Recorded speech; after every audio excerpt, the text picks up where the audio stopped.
తెలంగాణ రాష్ట్ర ఏర్పాటు తర్వాత మొట్టమొదటి శాసనసభలో తుంగతుర్తి నియోజకవర్గ ప్రజల ఆశీర్వాదం మేరకు కేసీఆర్ గారు అవకాశం ఇస్తే శాసనసభ్యునిగా తెలంగాణ రాష్ట్రంలో తెలంగాణ శాసనసభలో అతి చిన్న వయసు ఉన్నటువంటి శాసనసభ్యుని ఎన్నికైనటువంటి నేను ఈరోజు అందరి కోసం ప్రత్యేకంగా మా తుంగతుర్తి నియోజకవర్గ ప్రజల కోసం ఒక్కరోజు రిపోర్టర్గా నేను ఒక చిన్న ప్రయత్నం చేయబోతా ఉన్నాను. ముందుగా ఇప్పుడు ఈ కాన్స్టిట్యున్సీలో మీరు గమనించినటువంటి ప్రధానమైనటువంటి సమస్యలు ఏంటో మీ పేరు చెప్పి తర్వాత ఆ సమస్య గురించి వివరించండి. నేను తిరుమలగిరి మండలం ఎంపీపీ. నా పేరు కొమ్మినేని సతీష్ కుమార్. ముఖ్యంగా నా మండలంలో ముఖ్యమైన సమస్యలు త్రాగునీరు. ఇక్కడ తుంగతుర్తి కాన్స్టిట్యున్సీలో విపరీతంగా ఫ్లోరిన్ వాటర్ ఉంటుంది. తిరుమలగిరి మండలంలో మరీ ఎక్కువగా ఉన్నది. ఇప్పుడు మళ్ళీ ఈ సంవత్సరం కాలం పోయింది కాబట్టి చాలా భూగర్భ జలాలు కిందికి పోయా కానీ వాటర్ సమస్య ఎక్కువ ఉన్నది. మాకు కృష్ణా వాటర్ కావాలని మేము ఎమ్మెల్యే గారికి విజ్ఞప్తి చేస్తున్నాను. అట్లాగే గ్రామాలలో కూడా వేయడానికి బీటీ రోడ్ లేవు. ఇక్కడ తండాస్ ఎక్కువ ఉంటాయి కాబట్టి ప్రతి ఒక్క గ్రామానికి కూడా దయచేసి ఎమ్మెల్యే గారు అన్ని గ్రామాల్లో కూడా బీటీ రోడ్ శాంక్షన్ చేయాలని కోరుకుంటున్నాను. త్రాగునీరుకు సంబంధించి మోత్కూరు శాలిగౌరవం 2 మండలాలు కూడా అక్కడ కృష్ణా వాటర్ ఇప్పటికీ వచ్చి ఉన్నది. నూతనకల్ తుంగతుర్తికి సంబంధించి ఏమో దాదాపు 78 కోట్లతోని శాంక్షన్ వచ్చి ప్రాజెక్ట్ నడుస్తుందని చెప్తున్నారు. మరి ఓన్లీ ఒక 60 తిరుమలగిరికి మాత్రమే ఉదయ సముద్రం నుంచి తీసుకొస్తామంటున్నారు. అది కూడా త్వరలో ప్రారంభం చేస్తూ ఉంటారు. దానికి సంబంధించి కూడా తొందరగా కంప్లీట్ చేసే అవకాశం ఉంది. కాబట్టి ఇంకా చాలామంది పెద్దలు కనిపిస్తూ ఉన్నారు, మహిళలు కూడా కనిపిస్తూ ఉన్నారు. కాబట్టి ఇప్పుడు మహిళలకు ఒకరికి అవకాశం ఇద్దాం. ఒకసారి మహిళలలో ఎవరైనా మీ కాన్స్టిట్యున్సీలో మీ నియోజకవర్గంలో మీరు అనుకుంటున్నటువంటి మీ అవగాహనలో ఉన్నటువంటి సమస్య గురించి మీరు ఏమైనా చెప్పదలుచుకున్నారా? మీ పేరు చెప్పి తర్వాత ఆ సమస్య గురించి చెప్పండి. ఏ తండ నుంచైనా కూడా మీ నిధుల నుంచి మాకు మంచినీళ్ళు సమస్య తీర్చండి అని చెప్పి నాకు ఎప్పుడు ఫోన్లు చేస్తూ ఉన్నారు. అది మా జడ్పీలో కొట్లాడి తీసుకొస్తా అని నేను చెప్తూనే ఉన్నా, దృష్టికి కూడా తీసుకొస్తున్నా. సంఘాల్లో పనిచేసినటువంటి నాయకులు ఉన్నారు, వారిని కూడా మా నియోజకవర్గం సంబంధించినటువంటి సమస్యలు ఏమైనా అడిగి తెలుసుకుందాం. చెప్పండి, మీరు చూసినటువంటి సమస్యకు సంబంధించినటువంటి ప్రధాన ఉద్దేశం ఏమైనా ఉంటే మీరు చెప్పండి. తుంగతుర్తి మండల ప్రాంతంలో మరి తాగునీరు సమస్య ఒకటి ఉంది. తర్వాత సాగునీరు విషయంలో ఎస్ఆర్బిసి నుంచి మనకు నీళ్ళు వదిలే ప్రయత్నం చేయాలి. అంటే మీరు గమనించినటువంటి సమస్య ఏంటో చెప్తే ఇప్పుడు సత్యనారాయణ గారు కూడా ఓవరాల్గా అన్ని సమస్యల మీద జనరల్గా మాట్లాడుతూ చెప్పినటువంటి సందర్భం మీరు గమనించినటువంటి సమస్య గురించి. రోడ్ల సమస్య బలంగా ఉంది సార్. బాగా గుంటలు పడి రోడ్లు అయోమయంగా ఉన్నాయి. ముఖ్యంగా సూర్యాపేట దంతలపల్లి రోడ్డు ఒకటి ఉన్నది. అదేవిధంగా తుంగతుర్తి వెలుగుపల్లి రోడ్డు ఒకటి చాలా గుంటలు పడి మరి ప్రజలు చాలా ఇబ్బందులు పడుతారు సార్. ఇమీడియట్లీ ఆ రోడ్లను మొత్తం మండలం ప్లస్ నియోజకవర్గం రోడ్లు బాగా చేసినట్లయితే మీరు ఒక గుళ్ళో దేవుళ్ళ లెక్క నియోజకవర్గ ప్రజలకు కొలుసుకుంటారని నా యొక్క మనవి సార్. నా పేరు దుగ్గ్యాల రవీంద్రరావు, టీఆర్ఎస్ మండల ప్రెసిడెంట్ తుంగతుర్తి సార్. ఒక తుంగతుర్తి నియోజకవర్గానికి ఇప్పటికీ R&B డిపార్ట్మెంట్ నుంచి దాదాపు 153 కోట్ల రూపాయలు కేటాయించిన సందర్భం కనిపిస్తూ ఉన్నది. కాబట్టి ఇంకా 153 వచ్చింది. కాబట్టి టెండర్ ప్రక్రియ పూర్తి చేసుకొని అవి ఇంకా పని ప్రారంభించాల్సి ఉంది. కాబట్టి జాప్యం జరుగుతున్నది. త్వరలో మహర్దశకు వచ్చేటువంటి అవకాశం ఉంది. కాబట్టి మరి ప్రభుత్వం తీసుకున్నటువంటి నిర్ణయాల పట్ల మీరు ఏ విధంగా స్పందిస్తారు? చాలా సంతృప్తిగా ఉన్నాం సార్. అది పెన్షన్ల విషయంలో కానీ కార్డుల విషయంలో కానీ ప్రభుత్వం పెట్టేటువంటి పథకాలు చాలా బ్రహ్మాండంగా ఉన్నాయి. ఇంకా ప్రజల్లోకి వాటి తీసుకెళ్ళినట్లయితే కార్యకర్తలు మరి ఇంకా బలంగా తయారయ్యే అవకాశం ఉంది. కార్యకర్తలు కూడా కొద్దిగా చేత ఎక్కువ ఉండాలని కోరుకుంటారు సార్. ఒక్క నిమిషం మేము చెప్తున్నాం. ఇప్పుడు వాళ్ళకి సంబంధించినటువంటి సమస్య గురించి ఏందో అడిగి తెలుసుకుందాం. సంఘాలల్లో 500 అంతకుముందు 200 వచ్చేది. అభయాస్తం కట్టిండ్రు సార్. అభయాస్తం కడితే అందులాగా ఇప్పుడు పైసలు వస్తలేవు. మాకు పంజిన్లు వస్తలేవు అని ఆడ మొత్తుకుంటా ఉన్నారు 20-30 మంది దాకా. మీకు లేవు, మీరు అభయాస్తంలో కట్టిండ్రు, మీకు పింఛన్ లేదు, ఏం లేదు అంటుర్రట. వాళ్ళు మొత్తుకుంటారు. అంటే వాస్తవానికి నీ పేరు చెప్పమ్మా. యాదమ్మ గారు పనిగిరికి సంబంధించినటువంటి గ్రామస్తులు. వారు అడిగినటువంటి ప్రశ్న ప్రధానంగా అభయాస్తానికి సంబంధించి ఇంకా రావట్లేవు, మాకు 500 రూపాయలు అంటున్నారు. కాకపోతే నాకున్నటువంటి అవగాహన మేరకు ప్రభుత్వము అభయాస్తానికి సంబంధించినటువంటి విషయం పట్ల, ఒంటరి మహిళలకు సంబంధించినటువంటి విషయం పట్ల, ఎయిడ్స్ బాధితులకు సంబంధించినటువంటి విషయం పట్ల ఇంకా జీవో రిలీజ్ కావాల్సి ఉన్నది. అభయాస్తంలో ఇప్పుడు మీరు 500 రూపాయలు తీసుకుంటా ఉన్నారు. కానీ త్వరలో 500 రూపాయలు అభయాస్తం ద్వారా తీసుకుంటున్న వాళ్ళని కూడా 1000 రూపాయలకు పెంచాలని గవర్నమెంట్ యోచిస్తుంది. కాబట్టి ఆలస్యం జరుగుతూ ఉన్నదని చెప్పేసి ప్రభుత్వ అధికారులు చెప్తా ఉన్నారు. కాబట్టి మరి దీని గురించి మీరేమంటారు? దాని గురించి వాళ్ళు మొత్తుకుంటారు సార్. 1000 రూపాయలు కాదన్న, మాకు వచ్చే 1000 రూపాయలు రానియక మమ్మల్ని అభయాస్తంలో చేర్పిండ్రు, మా పింఛన్ వస్తలేదని మొత్తుకుంటారు. కానీ వాస్తవానికి ఇప్పుడు ఉన్నటువంటి ప్రభుత్వం ఈ సాగునీరు మీద దృష్టి పెట్టింది. కాబట్టి మైనర్ ఇరిగేషన్ మీద దృష్టి పెట్టి ప్రత్యేకంగా మిషన్ కాకతీయ పేరుతో దాదాపు 10,000 కోట్లతో 45,000 చెరువులను తెలంగాణ వ్యాప్తంగా పునరుద్ధరిస్తుంది కదా. దానికి సంబంధించి మీరు ఎలాంటి విషయాన్ని అనుకుంటా ఉన్నారు? చాలా గొప్ప కార్యక్రమం ఇది. కాకతీయ మన చెరువులన్నీ పూడిపోయాయి. మన పూర్వీకులు భవిష్యత్తు గురించి మా భవిష్యత్తు వాళ్ళ కొరకు ఈ చెరువులు లింక్ చెరువులు వేయడం జరిగింది. ఇంత అడ్వాన్స్గా వాళ్ళు ఆలోచన చేశారు. కానీ దాన్ని మనం వినియోగించుకోవట్లేదు. మన ప్రజలు ఏమైనా ఎవరో పెట్టాలి ఎవరో చేయాలనే ఉద్దేశానికి వచ్చారు.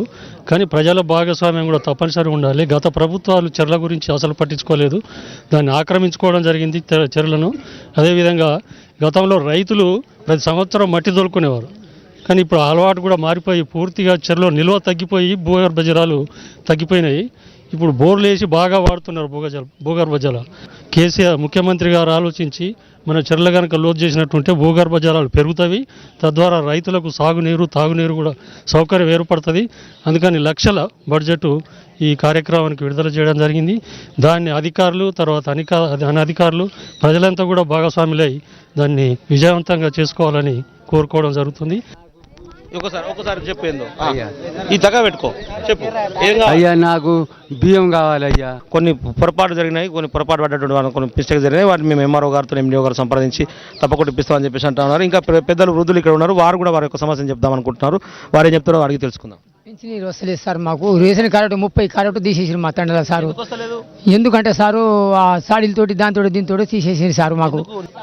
మీ సర్పంచ్ సాబ్ చెప్తుండు 20 ఎకరాల భూమిని టీఆర్ మరి పెంచాను, తక్కువ వాళ్ళకి మాత్రమే ఇస్తారు. చెప్పండి, మీరు మీ నియోజకవర్గంలో గమనించినటువంటి సమస్యల గురించి దయచేసి చెప్పండి. మా నియోజకవర్గంలో తాగునీటి సమస్య, సాగునీటి సమస్య ఉంటే మేము మా కాన్స్టిట్యూషన్ ఎమ్మెల్యే గారి దృష్టికి తీసుకుపోయినాం, మంత్రి గారి దృష్టికి. ముఖ్యమంత్రి గారు మాకు కాకతీయ మిషన్ ద్వారా కూడా వాళ్ళ అభివృద్ధి కార్యక్రమంలో మిషన్ కాకతీయ మా ముఖ్యమంత్రి గారు ప్రవేశపెట్టి అభివృద్ధి పదంలో నడుస్తుంది. దానికి మా ఎమ్మెల్యే గారి దృష్టి కూడా తీసుకుపోతే ఎమ్మెల్యే గారు కూడా మా నియోజకవర్గ అభివృద్ధి కార్యక్రమంలో వస్తే మా తిరుమల గ్రామానికి ఇప్పటివరకు మా ఎమ్మెల్యే గారు హామీ ఇచ్చారు. జూనియర్ కళాశాల బస్ డిపో తిరుమల గ్రామానికి ఇచ్చారు కాబట్టి మేము వాళ్ళకి హర్షించదగ్గ విషయం చెప్తున్నాం. అదేవిధంగా రోడ్లు డ్రైనేజ్ నిర్మాణాలు కూడా మా ఎమ్మెల్యే గారి యొక్క సహకారంతో మా తిరుమల గ్రామాన్ని ఎక్స్ రోడ్డులో మూత్రశాల నిర్మాణం కూడా మా ఎమ్మెల్యే గారి యొక్క సహాయ సహకారాలతోటి సైడ్ డ్రైనేజ్ నిర్మాణాన్ని మూత్రశాలను కూడా అభివృద్ధి చేసుకుంటే మా ఎమ్మెల్యే గారి యొక్క సహాయ సహకారాలతోటి మరి ముఖ్యమంత్రి యొక్క సహకారాలతోటి మా తుంగతుర్తి కాన్స్టిట్యూషన్ని మరియు తిరుమలగిరి మండల ప్రజలని అందరి తోటి తిరుమల మండలాన్ని అందరి అభివృద్ధి పనులు తీసుకోవాలని కోరుకుంటున్నాను సార్. ఏదైతే బందూక్ సినిమా కోసం ప్రముఖులు గోరె టెంకన్న గారు ప్రజా వాగ్యాకారం రాసిండో, ఆయన రాసినటువంటి పాటలో మొదట చరణం తీసుకునేటప్పుడు నల్గొండ జిల్లా కేంద్రంగా ఉన్నటువంటి దాన్ని మొదటిగా స్టార్ట్ చేస్తూ ఉన్నాడు. చాలా గొప్ప ఆదరణ పొందినటువంటి ఆ పాటలో ప్రధానంగా స్టార్ట్ చేసినటువంటి ఫస్ట్ పాయింటే పనిగిరి క్షేత్రంలో బుద్ధుడు అడుగుపెట్టినటువంటి మాటను చెబుతూ తన పాటను ప్రారంభించిండు. ఆ పాట కూడా మీరు అందరూ గమనించి తెలుస్తూ ఉంటుంది. అంటే గత కొన్ని సంవత్సరాల క్రితం ఎప్పటి నుంచో క్రీస్తు పూర్వమే బౌద్ధ మతానికి సంబంధించినటువంటి ఒక యూనివర్సిటీ ఇక్కడ వెలుగొందని చెప్పేసి, అది పనిగిరి క్షేత్రంగా ఉన్నదని చెప్పేసి ఇక్కడ ప్రాచుర్యంలో ఉన్నది. నమస్తే అండి, నా పేరు ఏడుదొడ్ల మధుసూదన్ రెడ్డి, మాలిపురం మా గ్రామం. ఇది తిరుమలగిరి మండల వాణిజ్యపరంగా దినదినాభివృద్ధి చెందుతా ఉన్నది. మా మాలిపురం తిరుమలగిరి మండల కేంద్రానికి ఆనుకొని ఉన్నది. ప్రభుత్వం ఇప్పుడు ఈ ఆహార భద్రతా కార్డులను ప్రతి ఒక్కరికి ఇవ్వాలనే కృతనిశ్చయంలో అందరూ హర్షం వ్యక్తం చేస్తూ, మా గ్రామానికి వచ్చిన ప్రధాన సమస్య ఏంటంటే ఒకే రేషన్ షాప్ ఉన్నది. విలేజ్ మాత్రం చాలా విస్తరించి ఉండుట్ల ఈ తిరుమల హిల్స్ నుండి మాలిపురం వెళ్ళి ఈ సరుకులు తెచ్చుకోవడానికి చాలా ఇబ్బంది పడతా ఉన్నాం. కూడా ఈ బియ్యం వెనక ముందు ఇచ్చినా సరే కానీ మా చెరువు నింత మా కడుపు నింతది అని ఒక మంచి కాన్సెప్ట్ తోటి ఈ కార్యక్రమాన్ని మధు గారు చెప్పిన నాకు అర్థమైంది. మిషన్ కాకతీయ ప్రోగ్రామ్ చాలా బాగుంది అంటున్నారు. అదే సందర్భంలో వారు చెప్పినటువంటి మాట, తిరుమలగిరికి చుట్టూ మాలిపురం ఉంటుంది. అంటే హైదరాబాద్ చుట్టూ రంగారెడ్డి జిల్లా ఎట్లా ఉంటుందో ఆ విధంగా ఊరు చుట్టూ ఉండడం వల్ల ఈ సమస్య వస్తున్నది. వేరే ఈ మొత్తం టౌన్ అంతా దాటుకొని పోయి కొనాకు పోయి మేము బియ్యం తెచ్చుకుంటే ఇబ్బంది అవుతుంది కాబట్టి రేషన్ షాపు ఇంకొకటి ఈ ప్రాంతంలో పెడితే బాగుంటుంది పక్కన అని చెప్పేసి అంటున్నారు. తప్పకుండా దాని పరిగణలోకి తీసుకోవాల్సి ఉంటుంది అని చెప్పి కూడా నేను కూడా ప్రభుత్వాన్ని కోరుతా ఉన్నా. తీసుకుందాం. చెప్పండి, మీరు గమనించేటువంటి సమస్యలు ఏంటి? నా పేరు మూల అశోక్ రెడ్డి. మా తిరుమల గ్రామంలో గతంలో ఏం పట్టించుకోకుండా కూడా చాలా ఇబ్బంది జరిగి ఉండే. దాని ముఖ్యమైన ఎమ్మెల్యే గారు వచ్చాక నిల్వన తండకు రోడ్ సౌకర్యం ఒకటి దృష్టి తీసుకెళ్లడం జరిగింది. అది క్లియర్ కావడం జరిగింది. మార్పుకు సంబంధించి ఉన్నటువంటి తుంగతుర్తి కాన్స్టిట్యున్సీలో పనిచేస్తున్నటువంటి సీఏ గారు ఉన్నారు, వారిని అడిగి తెలుసుకుందాం. చెప్పండి సీఏ గారు, ఇప్పుడు ఉన్నటువంటి పరిస్థితులు ఏ విధంగా ఈ కేసుల విషయంలో కావచ్చు, ఇప్పుడు ఉన్నటువంటి వ్యవస్థ విషయంలో కావచ్చు, మీరు ఎలాంటి మార్పును గమనించారు? చట్టం తన పని తను చేసుకుంటూ వెళ్తుంది. ఎంతటి వారినైనా తప్పు చేసే వారినను వాళ్ళపైన కేసులు పెడుతున్నాం సార్. గతం కంటే ఇప్పుడు కేసులు కూడా చాలా తగ్గింది సార్. మొత్తం తెలంగాణ గవర్నమెంట్ వచ్చిన తర్వాత మా డీజీ గారి యొక్క పర్యవేక్షణలో శాంతి భద్రతలను ఖచ్చితంగా పర్యవేక్షణ చేస్తున్నాం సార్. భంగం వాటిలో ఉండే కానీ ఇప్పుడున్నటువంటి పరిస్థితుల వల్ల శాంతియుత వాతావరణమైన నెలకొని ఉన్నదని చెప్పేసి సిఐ గారు గంగారాం గారు చెప్తా ఉన్నారు. అదేవిధంగా ఇంకా బౌద్ధ క్షేత్రానికి సంబంధించి ఇందాక మనం ఏదైతే ఇక్కడ క్రీస్తు పూర్వమే ఇక ఉన్నటువంటి గొప్ప అవకాశము, బౌద్ధ క్షేత్రము, ఒక బౌద్ధ యూనివర్సిటీ నెలకొన్నటువంటి ఒక పనిగిరి క్షేత్రాన్ని మనం ఇప్పుడు సందర్శించడానికి వచ్చినాము. ఈ గుట్ట మీద ఇలాంటి ఒక అద్భుతమైనటువంటి అవకాశం కేవలం పనిగిరికి మాత్రమే దక్కింది. మనం వాస్తవానికి ఇలాంటి అరుదైన దృశ్యాలను చూసే అవకాశం దొరికింది. ఇక్కడ కూడా ఈ ఉన్నటువంటి ఈ మ్యూజియాన్ని కూడా మనం ప్రత్యేకంగా గమనించాలి. బౌద్ధ క్షేత్రానికి సంబంధించినటువంటి ఎన్ని వస్తువులు ఇక్కడ ఉన్నాయి, దాన్ని ఎవరు పరిశీలిస్తున్నారు, మరి దాన్ని ఏమన్నా ఇక్కడ ఉన్నటువంటి ఆర్కియాలజీ డిపార్ట్మెంట్ పట్టించుకుంటుందా? సార్ ఇక్కడ archaeology Mahabubnagar head office కిందకి వస్తుంది సార్. ఇది ఇక్కడ బ్రాహ్మణికి మన లిపి సంబంధించిన విగ్రహాలు ఇక్కడ 36 సార్ మొత్తం. అందులో కొన్ని చిన్నవి తీసుకుపోయి అక్కడ గన్ ఫౌండరీలో కొన్ని పెట్టారు సార్ మ్యూజియంలో. ఇక్కడ ప్రస్తుతానికి 36 విగ్రహాలు. ఇక్కడ బుద్ధుని యొక్క జాతక స్టోరీస్ మొత్తం ఉంటాయి సార్. ఇది 2వ శతాబ్దం నాటి లిపిలో మనకు అక్కడ వాళ్ళు చదవడం జరిగింది సార్ ఈ యొక్క లిపి. ఇక్కడ రోమన్కి సంబంధించినటువంటి కింగ్స్ కూడా ఇక్కడ వాళ్ళ కైండ్స్ గిఫ్ట్ ఇచ్చినట్టు దాదాపు 2వ శతాబ్దానికి సంబంధించినటువంటి లిపి ఇది అన్నట్టు కూడా చెప్తున్నారు. ఈ ప్రత్యేకంగా ఇక్కడ సంబంధించినటువంటి గుట్ట మీద ఉన్నటువంటి బౌద్ధ యూనివర్సిటీకి సంబంధించినటువంటి విషయాల పట్ల ఈ గ్రామస్తులను అడిగి తెలుసుకున్న పనిగిరికి సంబంధించి దయచేసి మీరు చెప్పండి. ఈ క్షేత్రంలో అనేక రకమైనటువంటి అద్భుతమైనటువంటి శిల్పాలు బయలుపడడం జరిగింది. ఇక్కడ బయలుపడినటువంటిది ఇక్కడ దాదాపు ఇక్కడ పూర్తి స్థాయిలో సెక్యూరిటీ లేకపోవడం మూలంగా ఒకసారి బుద్ధుని తలపాగా అది థెఫ్ట్కు గురై దామరచర్లలో దొరికింది. అది దాన్ని తీసుకుపోయి ఇప్పుడు స్టేట్ మ్యూజియంలో ఎక్కడ పబ్లిక్ గార్డెన్స్లో పెట్టి ఎంట్రన్స్లోనే అక్కడ పెట్టడం జరిగింది. ప్రపంచంలో ప్రసిద్ధి చెందినటువంటి బౌద్ధ క్షేత్రాలలో ఎక్కడ కూడా బుద్ధునికి సంబంధించిన తలపాగా ఏ క్షేత్రంలో కూడా లేదు. అది అసలు ప్రాచుర్యానికి నోచుకోకుండా విధ్వంసమైందని చెప్పేసి ఇక్కడ చాలామంది ప్రజలు ఆవేదన వ్యక్తం చేస్తున్నారు. తప్పకుండా ఇప్పుడు ఉన్నటువంటి ప్రభుత్వం అయినా సరే దీన్ని గమనంలోకి తీసుకొని దీన్ని ఒక పర్యాటక కేంద్రంగా అభివృద్ధి చేయాలని చెప్పేసి నేను కూడా సాక్షి టీవీ ద్వారా అందరినీ కోరుతూ, అదేవిధంగా ఇక్కడ ఉన్నటువంటి మిగతా ఒక నాయకుని అడిగి తెలుసుకుందాం. ఇలాంటి మీ విషయాలు మీరు దీని గురించి తెలుసుకున్నారు. ఇప్పటికి ఇక్కడ 400 సంవత్సరాల క్రితం ఉన్న సీతారామ కళ్యాణ దేవాలయం ఉన్నది. ఆ దేవాలయం కూడా పురాతనమైంది. ఇక్కడి నుంచి సీతమ్మ వారి విగ్రహాన్ని తీసుకుపోయి మన భద్రాచలంలో పెళ్లి జరిపేయడం జరుగుతుంది. ఇప్పటికీ ఇక్కడున్న సీతమ్మ వారి విగ్రహానికి అక్కడ భద్రాచలంలో ఉన్న సీతమ్మ విగ్రహానికి దగ్గరి పోలికలు ఉండడం వల్ల ఇక్కడి నుంచే తీసుకుపోయి తలంబ్రాలు అవుతుంది. అక్కడికంటే 15 రోజుల ముందుగా ఇక్కడ కళ్యాణం జరుగుద్ది. తెలంగాణలో ఉన్నటువంటి సంపద అంతా కూడా సీమాంధ్ర వలసవాద పాలనలో ధ్వంసానికి గురైనది. అదేవిధంగా బౌద్ధ క్షేత్రం కూడా ధ్వంసంకి గురైపోయింది. రావాల్సినటువంటి ప్రాచుర్యం రాలేదు అని చెప్తూ, అదేవిధంగా ఇప్పుడున్నటువంటి నాయకులు మాట్లాడుతూ ఇక్కడ దొరికినటువంటి వాటిలో కూడా సగం బయటి మ్యూజియాలకు తీసుకుపోయినటువంటి సందర్భాన్ని వైనాన్ని మనం చూస్తూ ఉన్నాం.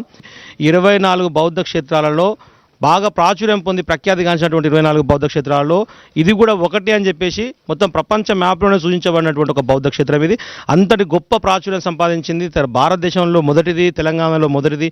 కాబట్టి ఇలాంటి ఒక మనకున్నటువంటి వంశపారంపర్యంగా ఉన్నటువంటి కళా సంపదని, వంశపారంపర్యంగా ఉన్నటువంటి హెరిటేజ్ మొత్తం ప్రాపర్టీని కూడా కాపాడుకోవాల్సినటువంటి అవసరం ఉన్నదని చెప్పేసి, ఆ ప్రశస్తాన్ని కాపాడుకోవాల్సినటువంటి అవసరం ఉందని చెప్పేసి ప్రభుత్వం వారిని ప్రత్యేకంగా వీళ్ళందరూ విన్నవిస్తున్నారు. రానున్నటువంటి రోజుల్లో 100% ఇక్కడ ఈ జిల్లాకు సంబంధించినటువంటి వారి యొక్క సొంత కాన్సెన్సీ ఇదే కాన్సెన్సీ కాబట్టి వారికి పూర్తి అవగాహన ఉన్నది. పనిగిరి బుద్ధ క్షేత్రం అంటే వారికి అపరిమితమైనటువంటి జ్ఞానము, అదే సందర్భంలో దాని మీద ఎక్కువ ప్రేమ కూడా ఉన్నది. కాబట్టి ఈ జిల్లా మంత్రివర్యులు, విద్యాశాఖ మంత్రివర్యులు గుంటకల్ల జగదీష్ రెడ్డి గారు తప్పకుండా బౌద్ధ క్షేత్రాన్ని మరి ఒక పర్యాటక కేంద్రంగా తీర్చిదిద్దుతా ఏవైతే చెప్పిరో కారణాలు వాటి అన్నింటినీ కూడా ప్రభుత్వం గమనంలోకి తీసుకొని తప్పకుండా పరిష్కరిస్తుందని చెప్పేసి నేను ఆశిస్తా ఉన్నాను. తప్పకుండా ఇలాంటి కార్యక్రమాలు మున్ముందుకు తీసుకుపోవాలని చెప్పి కోరుకుంటూ కెమెరామెన్ శ్రీనివాస్తో గాదరి కిషోర్ కుమార్, సాక్షి రిపోర్టర్, తుంగతుర్తి నియోజకవర్గం. జై తెలంగాణ.